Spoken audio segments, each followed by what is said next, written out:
everybody. This is So Many Sequels. I'm Josh. I'm Andrew. I'm Garrett. And I'm David. Today, we are talking about friggin' Spider-Man. That's right. Spider-Man No Way Home. So let me just be totally clear with you right now that this is going to be a spoiler discussion. There will be spoilers everywhere. Yes, so almost immediately. If you have not seen Spider-Man No Way Home and you care about that, turn this off. Go watch the movie, come back later, but spoilers incoming. All right. Boom, Spider-Man No Way Home. This movie is the third in the Tom Holland trilogy. It is the latest in the MCU. Who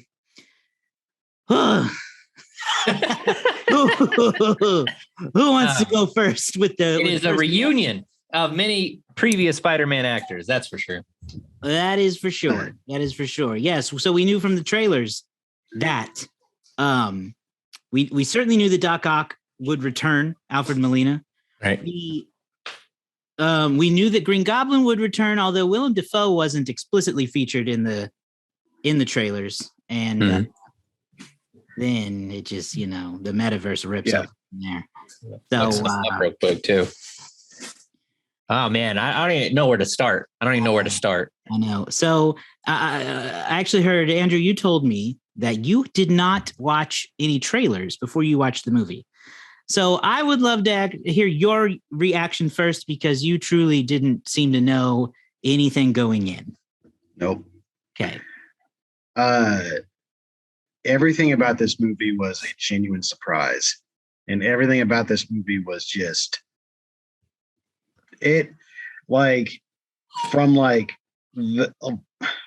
from the second act on, everything was just crazy. If I can put it like that. It was just absolutely bonkers. And the thing is, but in a great way, because this was beyond any Marvel movie I've seen up to this point. And I'm glad that they did that, because I feel like superhero movies in general get stale.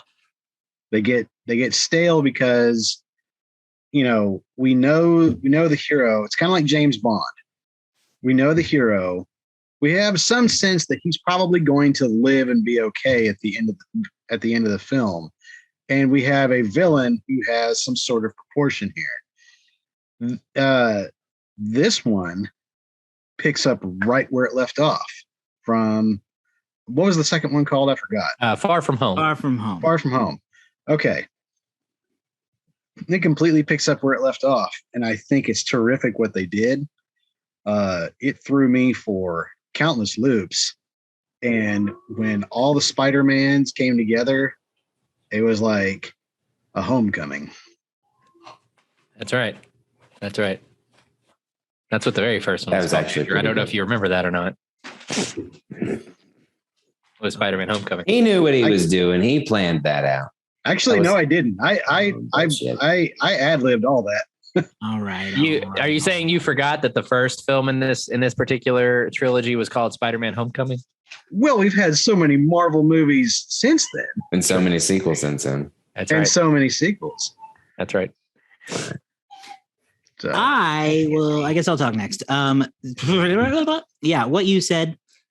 Great movie. Really what movie theaters are made for. Yes, it does not waste any time with a lot of exposition. At the end of Spider-Man Far From Home, Spider-Man's identity is revealed to the entire world, and we pick up immediately when that happens. So action-packed start.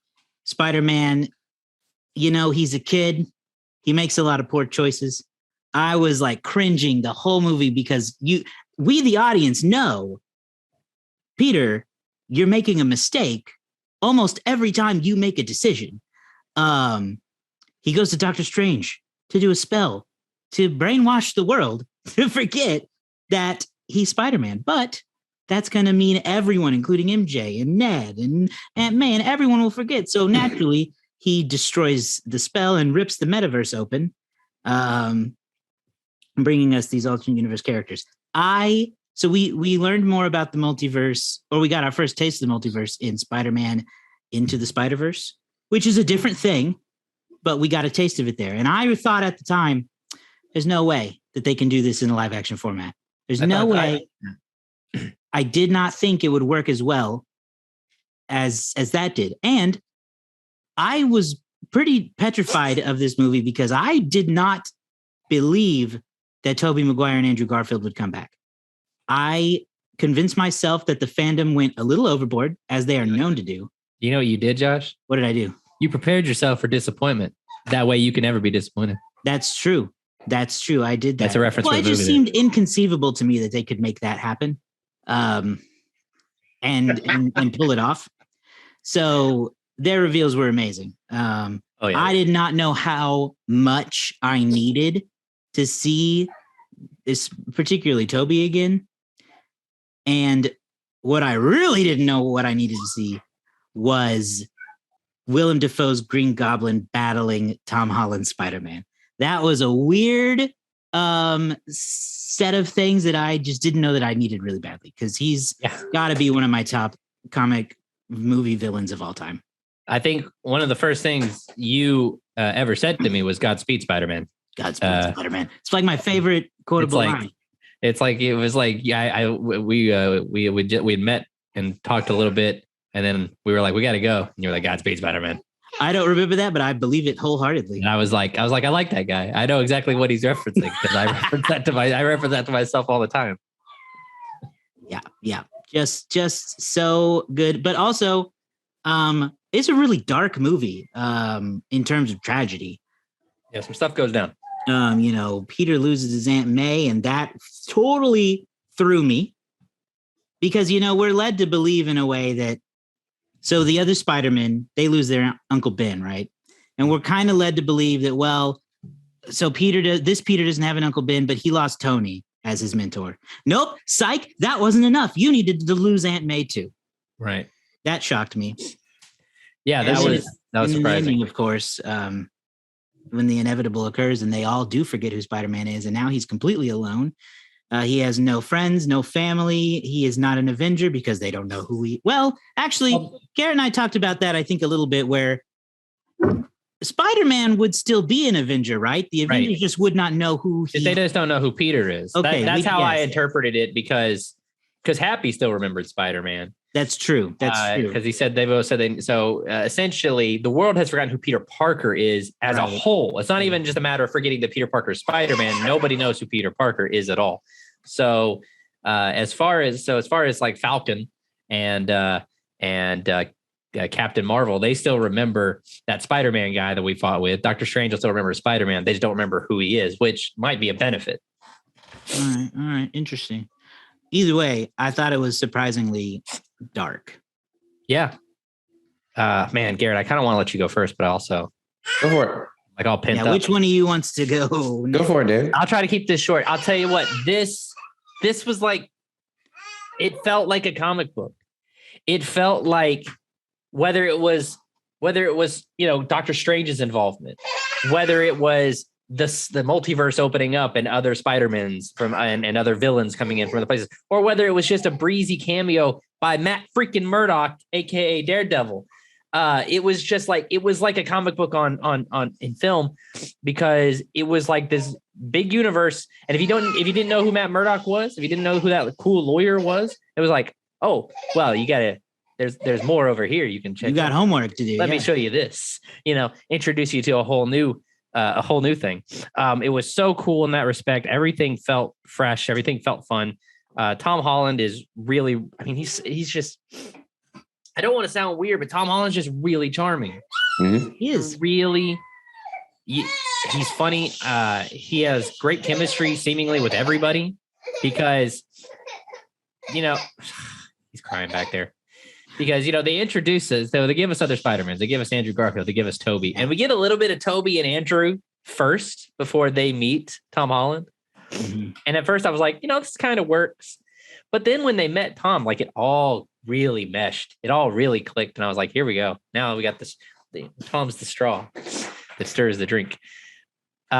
what a blast. It was so fun.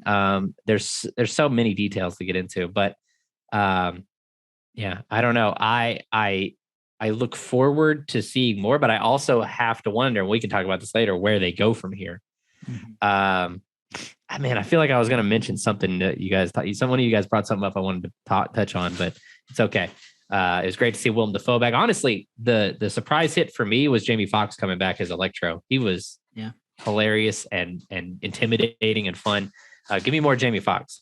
I'll throw it to Garrett. Yeah, I agree. I think the crossover is a lot of fun. There's a book that I've read in the past about the Marvel DC rivalry, and they have attempted to cross those two universes over before, and it's never been successful. In the movie verse, you have so many different Spider-Man movies with Sony, and then you have the Marvel one, and everyone really has been wanting to see it, but you just don't believe that they can cross over. They tease you with that in Venom 2, if you haven't seen that. Right. And so, they set it up well, and the execution is always going to be interesting, and who wins, or is it mutual? I think this is, I feel like there was a line that was referenced in there that Holland delivered that was like, this is what's best, trust me, or something like that. And I remember when there was an issue between Disney and Sony about Spider-Man and moving forward, and Tom Holland was the one that was like, stop being a bunch of jerks and make this happen because the people want it. And there were so many references in the movie where I feel like it was those slight bit of fan service. And I like and have slight issues with just that tiny aspect of it where, it's great and it's fantastic, but if it doesn't hit, then it affects a little bit of the story. Where for me, who is someone who has never seen any kind of Amazing Spider-Man, to my own fault, like I want to, but I never have, all of the Andrew Garfield stuff outside of the fact that I like Andrew Garfield, it's true. I didn't understand. I didn't get it. Like I could piece it together based on the context clues that they gave me, but I didn't have those emotional moments like I did when it came to the Tobey Maguire Spider-Verse, which is what I am more connected to. So that is, I think, while a warranted fan service delivery, a detriment to the overall story when delivered if it doesn't hit its mark to the person. Yeah. And that's but it doesn't take away much, just like a little bit of a thing. But what I really enjoyed was Alfred Molina. Everybody talks about how great Willem Dafoe is because it's deserved, but I think that Alfred Molina and his portrayal of Doc Ock in this movie and in Spider-Man 2, right underneath as far as movie villains, it should be talked about more in context with Heath Ledger's Joker and Willem Dafoe's Green Goblin, in my opinion. And so being able to see him, and because he was a good person and like just was messed up. And so to see him get fixed, I guess, or cured was so satisfying, and have that moment of, this is his mentor. And there's so many mentors there. Toby being a mentor and Andrew being a mentor to Tom was so important because they also mention, you forget that Tom Holland is still a kid. Doctor Strange references that. And he says, we forget that you're still a kid making mistakes, and nobody really understands what he's going through except for Tobey Maguire and Andrew Garfield in that regard. So for them to be there for him when he's going through that event is really powerful for a lot of different ways, saying, you have an opportunity to continue, and we know what you've been through, so we're here for you when you feel like you don't have anything, because they really did rip everything from him in this movie. Yeah. So yeah, there's a lot of it, and it has bigger picture for Marvel in general. Can they work with Sony to bring in more Sony villains that can cross over to other things? Long term, who knows what they can do? But like, this is a very big movie for a lot of different reasons. Yeah, it's a fair complaint, Andrew, Garrett, that if you haven't seen like the Amazing Spider-Man, or if you never watched Tobey Maguire's second movie or third movie, you might be a little lost on some stuff.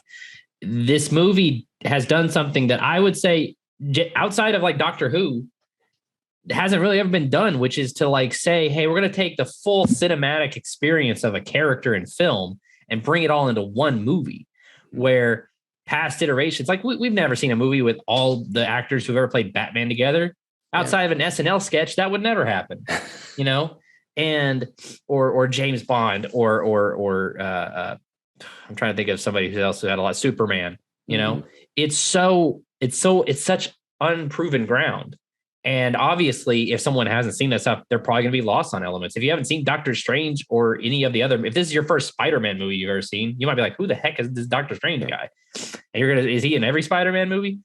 I think that you can't complain that this is one of those movies where the status quo just goes back to normal, because it doesn't. Not for Peter. Yeah.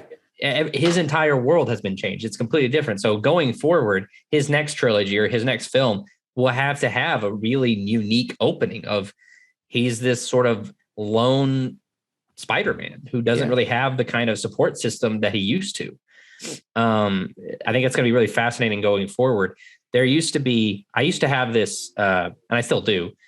There's this philosophy that I call the Spider-Man character type.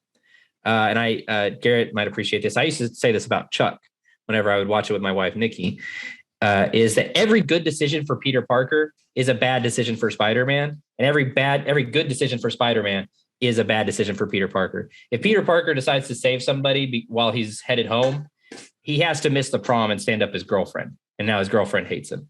If Peter Parker or Spider-Man, does the right thing and saves the city, he didn't come home and take out the trash and now Aunt May's mad at him. That kind of stuff. It ruins his personal life, but he's being a hero. And vice versa. If Peter Parker for one moment says, I need to do something selfish for me, it's got to be bad for Spider-Man.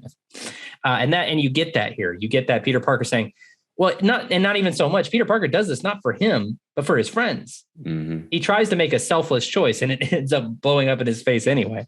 So I like that aspect of it. That Peter was really trying to be selfless this whole time and help his friends and his friend and his girlfriend out. Mm-hmm. And in the end, he kind of has to lose them for them to have everything. He has to remove himself from their lives for them to have normal lives, which is sad. Very sad. What else, Josh, Andrew? I'm sorry, I'm trying to collect myself from everything you just said. Yes, Andrew, you have your hand raised. Ditto. No, like the only thing I'll say is that like the only movie I have not seen from any of the Spider-Mans is The Amazing Spider-Man 2, which has Jamie Foxx as Electro. So when I saw Electro and I saw him come in, I was just like, oh, who's this? And I'm like, oh, okay, this must be somebody I missed. And then I saw Jamie Foxx. And I was like, oh, wait a minute, who is he again? And it later got explained that and I'm like, oh, wait a minute, I bet you he was in the one that I didn't see. So, but it was really, I loved how they brought in all the villains, even Sandman. I have one quibble with that, but we'll get to it. My thing about Sandman is that I actually, of all the villains, I actually like Sandman more. And I think, and the reason why is in which movie? In what movie? In this movie? In Spider-Man 3. Oh, okay. And the reason why is that he was a human person. He was a human person who just happened upon this. He was only thought of as bad, but he really actually wasn't. Yeah. He was kind of conflicted. He was a conflicted bad guy. Yeah. Whereas Doc Ock was a brilliant scientist, but he turned kind of evil because, his experiment went south and his wife died. Right. But Sandman, I wish there was a little bit more with Sandman than what we got, because I liked Sandman, but Sandman and the Lizard Man serve no purpose in this movie. Take them out or leave them in the cage and let the other people do the stuff, because both of them were unimportant. I agree. And I get it. And I get why you have the crossover there and you offer them that opportunity, but like they truly did nothing outside of Sandman built a sand wall a couple of times. But I think I really just, those two for me, I did not have any, they served absolutely no purpose. They had no story that I felt like was, everybody felt like they had some story to resolve that was brought over, whether it was Electro or whatever critiques people may have. I feel like Marvel was like, let's bring them in. Let's give them the Marvel thing. We'll give them their justification and then we can use them in the future. But like, except those two. Well, there was a kind of a bizarre decision made. I don't mind it so much with the lizard because he's a lizard. There's a bizarre decision to be made. I guess I don't know what Thomas Hayden Church's commitment level was, but they made Sandman. Sandman was just CG Sandman for like the entire movie, seemingly up to the last few seconds. And it's weird because I mean they in Spider-Man 3 they illustrate that he can make himself look like normal. So I was kind of strange that like I wonder if maybe Thomas Hayden Church couldn't commit to a full filming and so only did voice work or maybe something like that, because like, you know, it's him and it's the real actor Rhys Ifans, who I'm reading here actually did the voice for the lizard. So I'm wondering why they didn't do more to have them physically there, because they could have had at least Thomas Hayden Church there. Right. And I like Sandman as a juxtaposition as someone who he doesn't actually want to be like a big bad guy. He just wants to go home. Like he doesn't really care about taking over the world. That's what Goblin wants to do. And he said that a lot. He Like said he did not care a lot. He's like, he just wants to go home. He doesn't care about taking over the world. He doesn't want to, like, that's all he just wants. Go home and see his daughter. That's all the guy wants. So cure him. He's like, cure me, don't cure me. It doesn't really matter to me. I like that as a juxtaposition to the other characters, one who want domination, one who wants just more power, one who's just, I'm a lizard man. I'll turn you into a lizard. You know, the frustrating thing to me is human evolution. They've been talking about making this Sinister Six movie for decades now. I remind you all the way back to Raimi's Spider-Man 3. Yeah. And how many villains do we get in this movie? 5. Where was number 6? Where was number 6, I say? They could have had 6. This could have been it, Sinister Six. I was waiting for Mysterio to turn out to be back and still alive. You know, like I'm waiting. Mysterio's still alive. Hashtag Mysterio's alive. I was waiting for him to show up and be the unifying force for this group. But I know, right? But alas, Sinister 5, no, Furious 5 is what we get. I imagine they're still going to try to do that. Like you technically may have had that 6th one at the end. I have my roadmap. You may have had that 6th one at the end when Mr. Eddie Brock showed up. That's true. And they had that big crossover. Again, they tease you in Venom 2 with Spider-Man, and then they tease you with Tom Hardy and Eddie Brock in sort of untease us here in credits. Or here, so perhaps the 6th villain is the upcoming Morbius. Because as we all know, everyone seems to think that a movie about a group of bad guy comic people has to have Jared Leto. Yeah, that's true. What I don't know why they're all under his spell, but it could be. Hey, you know, people love 10 Seconds to Jupiter or whatever the name of that band was. 10 Seconds to Jupiter. Nobody correct him because that is better. You know, my roadmap for where this would go from here would be, now you've got 3 more movies. Now you're building the 6th movie with Tom Holland. That is Sinister 6. That's where I would go from here. It's just funny to me that they had the opportunity. They could have just all they had to do was drag one more stinking villain from one of those 2 movies into this thing, or just give us one of Tom's. Because the funny thing is here, Tom fights no new villain. Yeah. Not for him. He has no new personal villain in this movie. It's only villains from previous films. So it's kind of interesting to watch Spider-Man in this universe fight the Spider-Man, the arch villain of the Spider-Man from a different universe as sort of this big bad. Outside of Doctor Strange, this really serves as a standalone Spider-Man movie. And I mentioned that after seeing it, like it is a Spider-Man universe movie with Marvel Universe pieces. But overall, this is a Spider-Man movie. It has implications that will go on in the next one. And I am very interested to see how they move forward. And then again, you have to wonder if you have to start incorporating certain Sony movies into it, because Sony does have the bad guys. And so if they can build a universe where you can see the bad guys and incorporate Tom and Marvel in that as well, I think that's only beneficial to both. And I think that is what they have to do in order to be successful, because as we've seen coming out of this, and I'm sure we'll get into the box office on it, is that superhero movies are the only things consistently bringing people out to the theaters making money. And so if you, as 2 different entities, can cross over and create a Spider-Man, which is also, for most people, the movie that got them into superhero movies in the modern age, it will just skyrocket. Look at how much money Venom makes by itself. Right. And Venom, which isn't even necessarily considered like a very popular superhero movie, is actually pretty popular. Yeah. You know? Will you stop grabbing every post that you can find? But what about, is there anything else about this movie itself? There is. Go for it. Go ahead. No. Josh, you wanted to say something. I was just going to comment on MJ and Ned, who continue to be just amazing. So there is no other version of Ned, really. But this is my favorite MJ. Zendaya, I think, really adds to the movie in ways that some of the others don't. You know, unfortunately, I think because of the times, elegance, beauty, perfection, grace, poise. There was no depth. Kirsten Dunst kind of had to fall into the damsel in distress role a little too much. Yep. I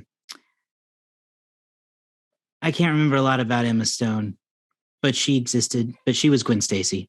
But still, as a love interest for Spider-Man, Zendaya's MJ is my favorite. I believe they're actually like a team for him. Like they're his Alfred in the Batcave. And I like that a lot. And it made the ending so much more heartbreaking to me, especially when he goes into the cafe and sees that they are still friends in this world where they don't know him.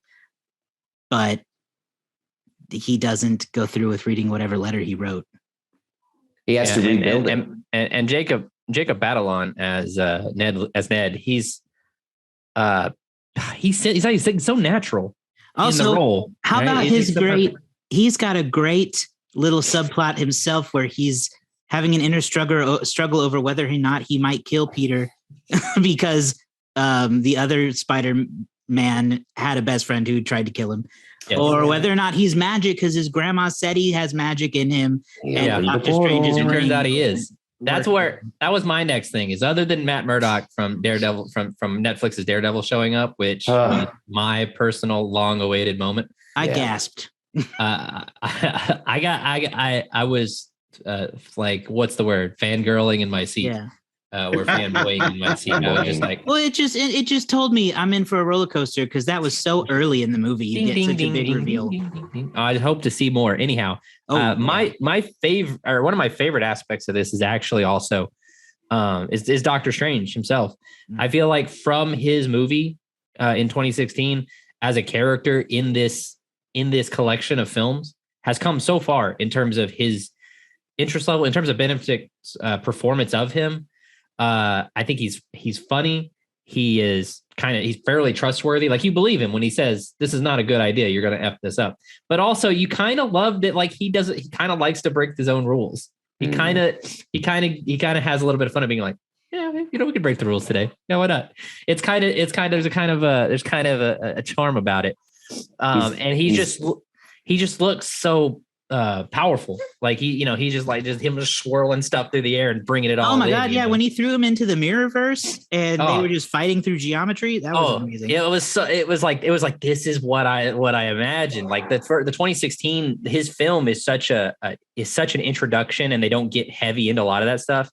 But him in Ragnarok, Infinity War, Endgame, and now he just looks like you would be an idiot not to put him in the next Avengers movie. Well, and then the trailer that they give you at the end just looks trippy AF. But right, we'll get into that later. Yeah, Andrew, you had something that you wanted to say. And What If? Him and What If is good too. The only thing I wanted to say was that there was one moment that was like an Endgame moment for me, and that was when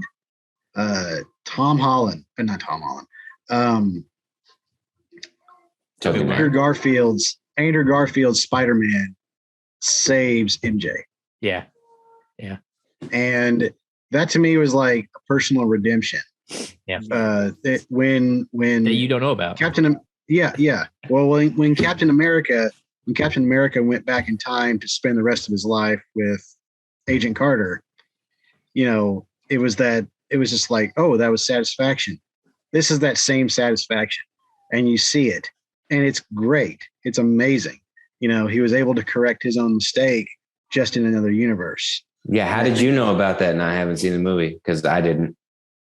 Because That was my point of there's a little bit of mist. So that whole moment, while I pieced it together through context clues, never seen the movie, don't understand. You also have never seen the movie, but somehow know, which also tracks. But it also, it is referential of one of the most infamous moments in comic book history. So there's a little bit of, I know that is a past of Spider-Man's. My only argument to that is the people who go see the superhero movies are majority not comic book fans, so they also don't know about that. Sometimes. Well, the moment made me cry, and I appreciate it. Absolutely. There were so many moments. Because I have seen it, and I have greatly enjoyed the Andrew Garfield Spider-Man renaissance going on right now, where people are finally recognizing that he was good at it. Yes. His wit is great. His wit is fantastic. I think we can all agree collectively that the problem was never Andrew Garfield. Never. It's never. The problem was I haven't always, seen him, but he seems great. The problem was always just the creative structure behind him was clearly at the time trying to emulate the MCU Avengers style, but they had access to nothing. They only had Spider-Man characters to work with. So they were trying to create a Spider-Man universe that alone could rival the Avengers universe. It is just never going to happen. They're trying to squeeze so much into so little. But Andrew Garfield was always great. And for that matter, Emma Stone was always great. I love Dennis Leary in the first one. There was real potential there, but it didn't really get saw through. Yeah. So it was really great to see these two characters get a moment again. Wouldn't it be crazy if Sony goes, what if we just make a bunch of different Spider-Mans now? Let's just keep Andrew Garfield series going. We'll just make Andrew Garfield series again. I would be there on the opening night. That's what I mean. I love the Garfield verse. Bring it back. My big hope. Oh, by the way, I also want to throw a shout out to, they were in Far From Home, but I want to throw a shout out to Peter's collection of comedian high school teachers like JB Smoot, Martin Starr, and Hannibal Buress. Yes. What a trio. They're hilarious. That was a great moment.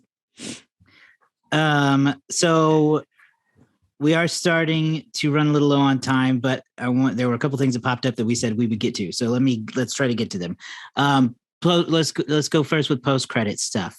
Right. The mid-credit scene really pays off more if you saw Venom 2. It's true. For a while I was confused. You may not really know why that's even happening, or how Venom knows who Peter Parker is. So that doesn't really move the story forward a little bit, other than a little piece of Venom being left behind inside the MCU, which is very telling for the future. Yes.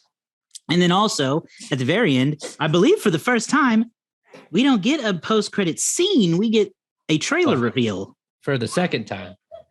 When was the first one? The last time they did this was after Captain America, the first Avengers. They just rolled the trailer for Avengers. Oh. It was the first ever Avengers trailer. Right at the end. I don't remember that. Right at the end of the first Captain America movie. Yeah, I thought it was a cool way to do it. Yeah, in the past, there's been like 3 or 4 different ways they've gone about it. Sometimes they just show a scene from the next movie. Sometimes they show a special scene that just sets it up that they filmed with the first movie. And sometimes and then this is the other thing, they just show a trailer like this, which was, and sometimes they just show like corny jokes.